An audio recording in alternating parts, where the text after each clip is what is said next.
pillow, feel like it's gonna be a bad day.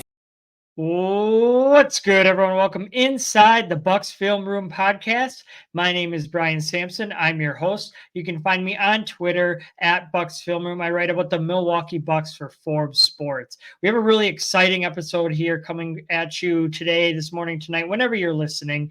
I'm recording this right after the Bucks' big victory over the Oklahoma City Thunder on Sunday night, 118-93. We're going to touch base on that game, go through some of what we were seeing and how Milwaukee was able to really come up with a huge victory there. And we are also going to look at Malik Beasley's shooting slump here in the month of March, even though he did go 2 of 5 tonight from behind the arc. And then we're going to touch base on Damian Lillard's hot streak, even though he kind of cooled off. But those are two trends that we've been seeing throughout March. And so we're going to touch on all of that. We might as well just start with this Bucks Thunder game.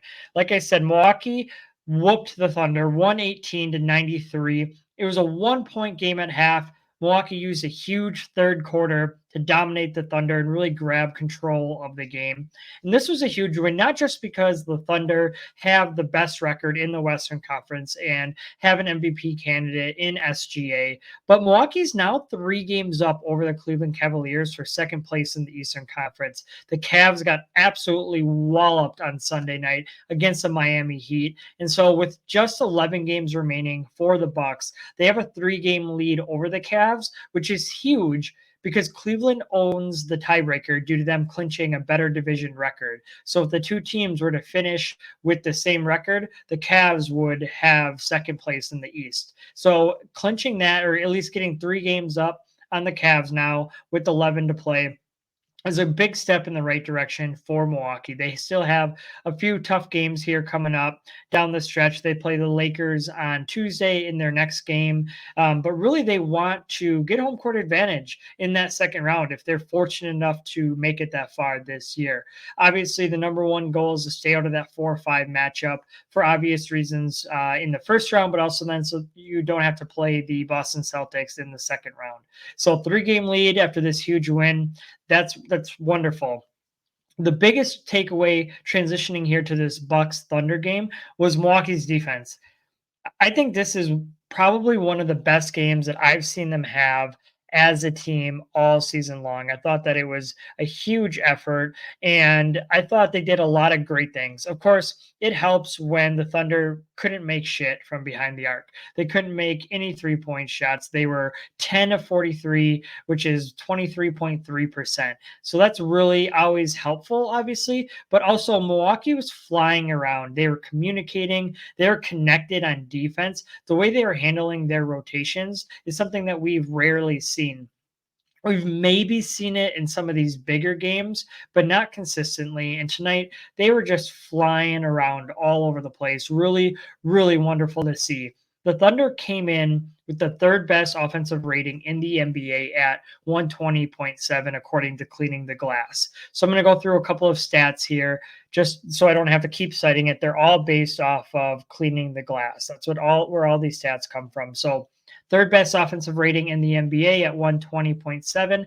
However, the Thunder had a 94.8 offensive rating on Sunday night against the Bucks, which is their worst of the season. So that's the worst offensive game OKC has had all year long, and it came here in Milwaukee on Sunday night. It was the Bucks' 3rd best defensive rating, and all 3 of those games have come since Doc Rivers has taken over. The other 2 were against the Charlotte Hornets in February. So take that with a grain of salt, whatever that's worth. But this one tonight, you can't put any salt on it.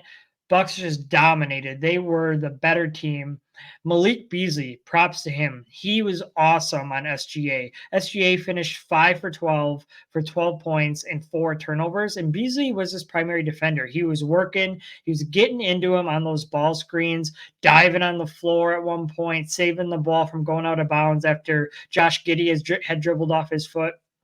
He was tremendous on defense.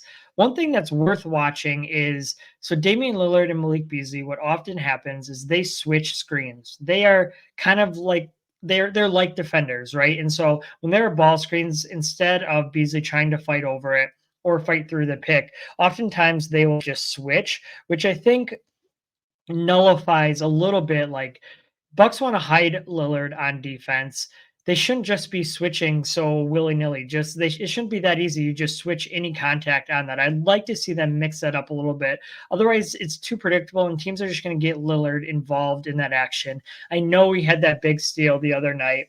I'm still skeptical about his defense. He needs to do it a lot more consistent. With how the officials are calling the game today, hurts him on offense but helps him on defense because he's able to put his hands on people. We saw that again against the Thunder, putting his hands on people. He has pretty active hands. Give him credit there, where he knows where the ball is going to be. He can anticipate it and he can knock that ball away. But Damian Beasley switching on screens, they were really going after Damian Lillard tonight, and especially at the beginning of the game. He started out on Giddey. Giddey was setting a lot of screens. The Thunder, they really like their guard-to-guard screens to begin with. And so anytime they'd run a little action, Giddey would come set a screen, and all of a sudden it'd be Dame on SGA. And Dame, he held his own. He did pretty well. This is one of those games where he was locked in, at least on defense. Offensively, he struggled, but defensively, he's going pretty hard, and trying to do his best out there. He just lacks the skills to be a good defender. So he gave up several buckets, but overall, he was out there working, which is always nice to see. And his teammate in the backcourt, Beasley, was awesome tonight. That was tremendous as far as how Beasley was playing. So it was really, really wonderful to see that defensive effort by him. The rest of the team, Brook Lopez was an anchor down low. Their rotations, their helps on those screens, everything was so in sync. Their communication especially was really good tonight. The way that they were able to fly around, and there were very few miscues where two people were going to the ball. They seemed to be in sync where one person would go to the ball, the next defender was already helping the helper. So that was really awesome to see. Of course, it helps. The Thunder didn't hit threes. That helps. Josh Giddey, not a great three-point shooter. I think he had 3 threes tonight. But the rest of the team just could not get the job done. Overall, it was the third quarter when the game really changed. Milwaukee outscored the Thunder 34-17 in that third quarter. They're only up by 1 at halftime, but they really put the pedal to the metal coming out at halftime. And Doc Rivers said last week, I believe, Doc Rivers said last week that the third quarter is the most important quarter, and that's when he wants his team to really turn the game around, and that's what they did. Milwaukee, there at the end of the second quarter, they got out to a 9-point lead with about 3 minutes and 16 seconds remaining. However, the Thunder were able to close the gap. The Thunder went on a 12-4 run to end the first half and only trail by 1 point heading into halftime. However, Milwaukee was able to, they're on the cusp of blowing it out there at the end of the second quarter. They were able to get right back to that. I think they opened up the third quarter on a 20-4 run. You have to double check me, but I'm pretty sure started out in a 20-4 run. And it was really that defense again, that physicality, that they were able to put their hands on the Thunder, make them earn everything. Chet Holmgren looked like a rookie out there. I mean, he's been great this season. He's been really wonderful for OKC, but Giannis made him look small. Bobby Portis posted him up and scored one time and let everybody know, doing that too small sign. But really just Giannis's physicality, it was clear the Thunder aren't big enough, aren't strong enough. They don't have anybody who's big or strong enough to guard Giannis, and he dominated. He was really playing bully ball out there, and he finished with 30 points and 19 rebounds. And I swear, they missed a rebound on one of those Thunder air balls, I think, in the first half. I'm going to have to go back and check. I don't know if they gave it to him. Maybe they did later. I don't know that they gave it to him right away. So I'm going to have to check that, or if someone else wants to help me out, but I'm going to be looking into that. Otherwise, he finished with 30 and 19, and he was just too strong down there. I mean, he was all over the boards. He was killing it. It was really great to see. The rebounding is the Thunder's biggest weakness, and Milwaukee made them pay. Milwaukee out-rebounded Oklahoma 57-37 on Sunday night. That's just wild. By 20 rebounds. That was Giannis collecting 19 of those. Brook Lopez doing his job. He never gets a ton of rebounds, but he boxes out, keeps their biggest man off the glass, which was Chet Holmgren, and he's just too big and strong for Chet Holmgren.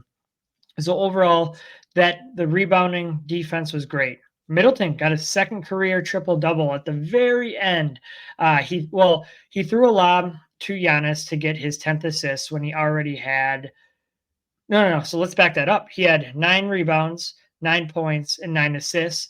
The Bucks ran an empty side pick and roll on the left side between Middleton and Giannis. Middleton threw that ball up for Giannis. Giannis threw it down, alley-oop. That was his 10th assist. Next time down, Thunder missed. Middleton got the board. That was his 10th rebound. He brought it up. He was trying to score, but Doc Rivers called timeout with just under 4 minutes remaining. And Middleton was telling him, you could see him say, I just need one more basket, one more basket. I don't think Doc Rivers realized that. So at that point, with just under 4 minutes to go, coming out of the timeout, Doc Rivers kept Middleton in the game.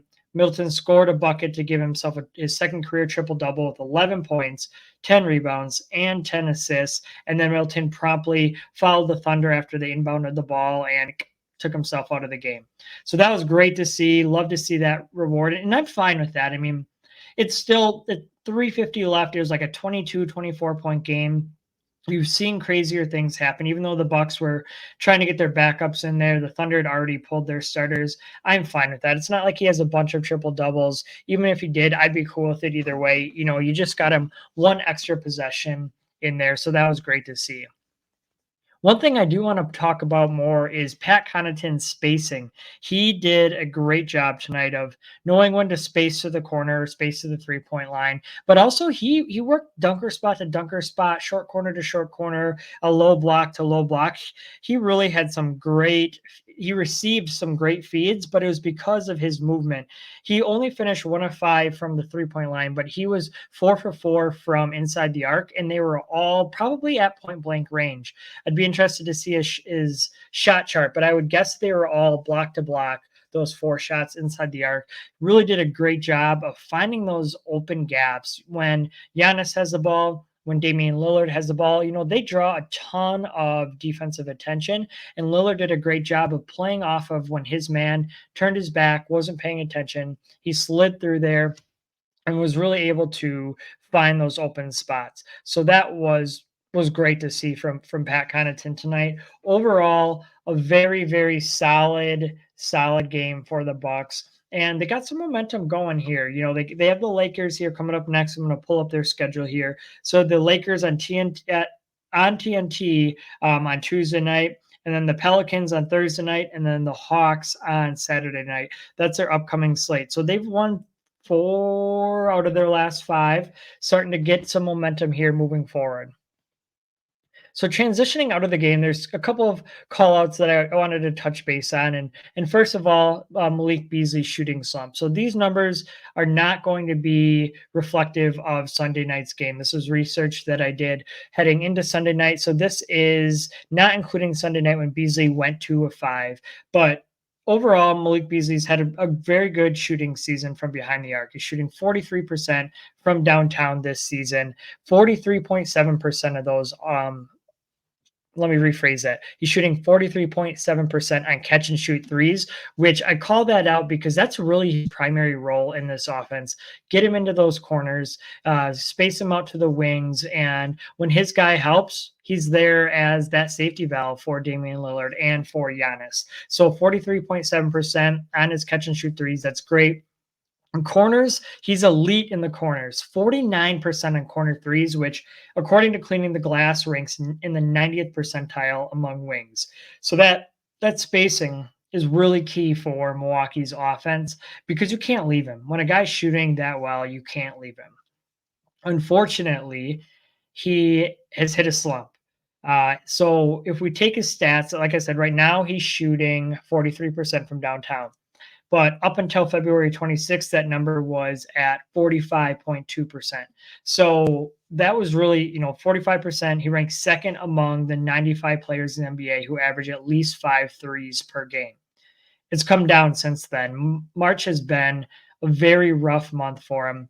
He's only shooting 31% from 3 in the month of March, which is the worst of any month in his career since January of 2020, when he also shot 31%. If we're looking for a month where he shot worse than that, we have to go all the way back to March of 2019. Furthermore, he's shooting 31.2% on catch and shoot threes. Remember, it was at 43.7.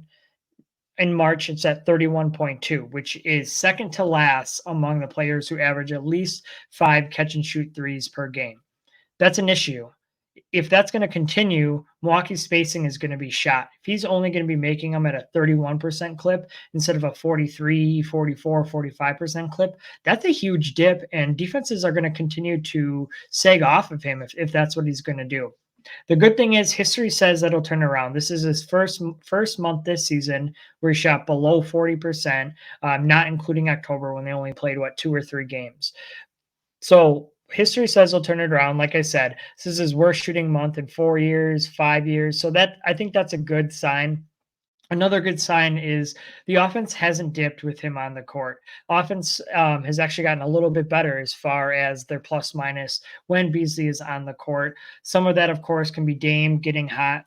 Dame and Beasley spend a lot of time together, playing together on the court. So that could be it. But overall, just wanted to call that out. Right now, Beasley's in the middle of a slump. Like I said, 31%.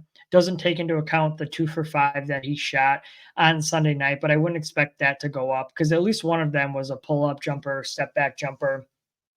I don't remember specifically what his other 3 was. So that'll be something worth monitoring. Milwaukee still has 3-4 weeks until the playoffs or till the regular season ends. And then the playoffs will begin a week later, 11 games in that span. So Milwaukee still has several games. Beasley still has a lot of time here to turn it around. Just something to monitor because this isn't a shooting slump that you want to let linger. Milwaukee, when they bring out Jay Crowder, when they bring out even Pat Connaughton, Pat Beverly, they lack that shooting and that spacing. And in some of those second units, they really feel that pressure with those guys out there. Tonight, we saw the Thunder. On Sunday night, we saw the Thunder really trying to double team Giannis with those second units to get the ball out of his hands. Anytime Giannis had the rock, they were sending extra defender or 2 to try to get the ball out and let Pat Beverly score, let Jay Crowder score. So Milwaukee really can't afford another guy that isn't going to be making shots at a high clip. I have full confidence that he'll be able to turn around. History has really shown that. Just something worth monitoring here moving forward. At the other end of the spectrum is Damian Lillard. He has really been on fire. It's been a rough season for him. I think it's been well documented. I know I've talked about it a lot on this podcast. Personal stuff, we absolutely have to take that into account. But it seems like he's really starting to get his groove. Up until February 24th, he was only shooting 33.9% from the 3-point line. If that number held all season long, it would have been his second lowest 3-point percentage in his 12 seasons in the NBA. So really not a good shooting season for Damian Lillard. I'm trying to look at what he shot tonight as well. 2 for 5. Look at that. Brook Lopez, 2 for 5. Damian Lillard, 2 for 5. Malik Beasley, 2 for 5 on threes. So anyway, Lillard was only shooting about 34% on threes up until February 24th. However, since then, he has been on a heater. He's made 43.5% of his threes, and he's actually taken a slightly more threes per game during that span. So that he ranks 7th among 20 guys who are taking at least 8 threes since February 24th, which not all threes are created equal. It's not like these are Malik Beasley threes where they're mostly catch and shoot, where they're mostly, other guys are drawing attention. He is getting a ton of attention from defenses. He's just been a walking bucket here over the last, now it's been going on for a month. And a lot of these are step backs, they're hezzies, they're side steps, they're crossovers, they're fadeaways, they're curling off screens, fading away, all of the above. He's really mixing in a bunch of those. And it's coming with a lot of defense attention. This is the Dame that the Bucks thought they were trading for, hoping they were trading for when they made that massive move. And if he carries this forward into the postseason, that's going to be so tough to guard. He's going to be making shots like that. Meanwhile, Giannis is going to be tearing people's heart out at the rim. And Giannis is going to have less variability in his game as far as he's not going to be all over the place. He's more consistent. But in a 7-game series, can Lillard get hot 4 times, 5 times? I say yeah. I mean, that's what he's been doing here this past month. If he can continue that, You need him to get hot 4 times in a series. Giannis, he's going to go off. Chris Middleton, hopefully you get a game from a role player, but this will really be interesting to see if Lillard can carry that, because it really brings a different offensive dynamic than what Milwaukee's had in the past. Eric Bledsoe, we know those days. Drew Holiday, he deserves a lot of kudos for all the defensive work that he did in Milwaukee. He also had a lot of stinkers on offense. He was horrible on offense in the postseason for most of his tenure with the Bucks.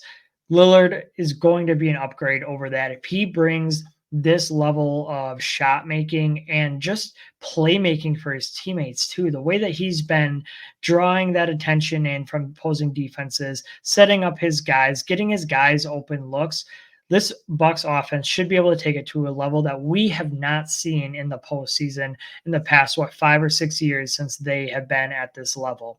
So that's really exciting stuff. Specifically, Lillard's pull-up game. Since February 25th, he's taking nearly 7 pull-up threes per game and is making 45% of them, which is a 10% increase from what he was doing before that. So Luka, so since then, since February 25th, Lillard is making, like I said, or attempting 7 pull-up threes per game. Luka is the only player who's taken more in that span, but he's making 10% fewer of his three-point shots than Lillard is. So among all the 31 players who are taking at least 3 pull-ups from behind the arc since February 25th, Lillard ranks first in percentage. It's really nice to get this old Dame back. Those pull-ups are going to be huge for him. The Bucks love to run a couple of different actions. They were running really high, like horns ball screens for him. They also like to run a double ball screen where it'll usually be Brooks setting the first one and then Giannis or Dame setting that second one. And what they'll do is they'll stagger it. So the second guy might cut before he gets a chance to set a screen. Dame might step in between his 2 screeners to pull up for 3, depending on where the defense is, or both guys might set ball screens and one will cut and one will pop. So a lot of different action that they can work in with this. And it only makes it more dangerous when Lillard is pulling his defender 40 feet from the basket and is really just coming off of those in aggressive fashion.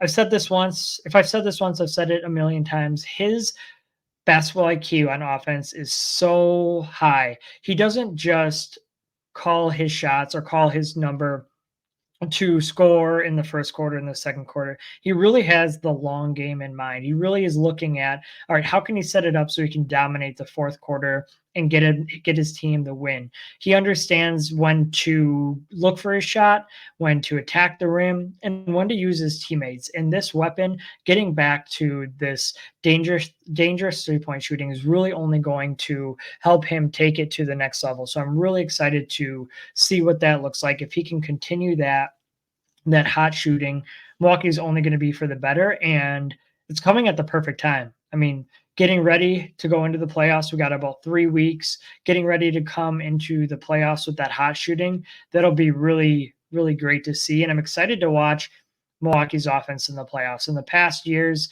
their defense has really carried them. This year, I think it'll be the other way around. Their defense is still going to have to carry their weight, but their offense should be ready to go and ready to do some of that heavy lifting.